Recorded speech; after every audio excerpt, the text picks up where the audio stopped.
So, what happens when two absolute legends of comedy, Joe Rogan and David Cross, get together for almost 3 hours? Well, you get a whole lot more than just old stories. You get this incredible look at change itself. We've boiled down their entire conversation into that one big idea. The journey from the wild, analog world where they started to the digital anxieties we're all living in today. Let's jump in. And, it kicks off exactly how you think it would, with two old friends, getting older.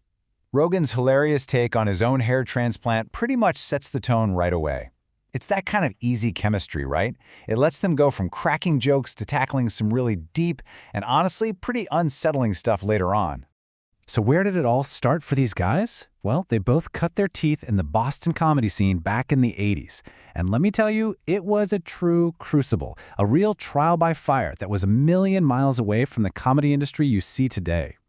Just look at this timeline. It shows you how fast this whole thing just blew up. In the early 80s, you had clubs like the Dingo setting this really high intellectual bar for comedy. But by 86, things were getting raw enough for a joke about Bill Buckner and AIDS to be a huge hit.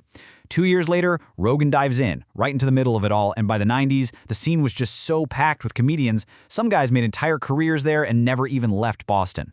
Yeah, this wasn't your open mic night at the local coffee shop. Not even close. Both Rogan and Cross describe it as a total wild frontier. The clubs were run by these, as Cross calls them, intimidating, super mobby characters. It created this really high-stakes, cash-fueled, and sometimes genuinely scary place to be a young comic. And if you need a perfect example of just how lawless it was, look no further. Cross drops this incredible detail about one of the most famous clubs in town. I mean, come on. That tells you everything you need to know about the gritty, anything-goes vibe of that time. Man, the stories from this era are just legendary. You had this guy, Barry Crimmins, who was kind of the scene's intellectual godfather, the intimidating gold standard. You've got these insane tales like the comedian Greg Fitzsimmons, supposedly holding a club owner's Rolex hostage just to get the $1,800 he was owed. And then there was this thing called the local trap. Really talented comics who got so comfortable they never left, because the boom was so huge the clubs just needed bodies. So, after you survive that, you make the big jump to Hollywood, right? But moving from the total chaos of the clubs to the super-structured world of sitcoms, well, that was a whole different beast. And this chart, it really breaks down the culture shock they must have felt. On one hand, you've got the comedy club. Total freedom, but it's gritty, you're broke, and you live by your wits. On the other hand, you've got the sitcom. You're rolling in it, it's comfortable, but you're working in 9 to 5, making someone else's vision come to life. Cross even calls it literally the easiest job on planet Earth. Rogan just nails this whole trade-off with a perfect metaphor, the velvet prison. It's this idea that the big paychecks and the comfort, it's so nice, it's so soft, but it's a trap. It keeps you from getting back on the road, which is where a stand-up really sharpens their skills and finds their voice. Okay, so this is where things take a really sharp turn. The nostalgia for the good old analog days, it all gives way to this shared, really palpable anxiety about where we are right now with technology and what's coming next. And Rogan actually has this perfect little story that bridges the gap. Back in '97, he was so hooked on the video game Quake that he had a commercial-grade T1 internet line installed in his house. They had to literally tear up his street to do it. It's hilarious, right? But it's also a spooky little preview of how all-consuming this stuff was about to become. And man, from that point on, the conversation just escalates, and fast. They start by talking about the dangers their own kids face on platforms like Roblox.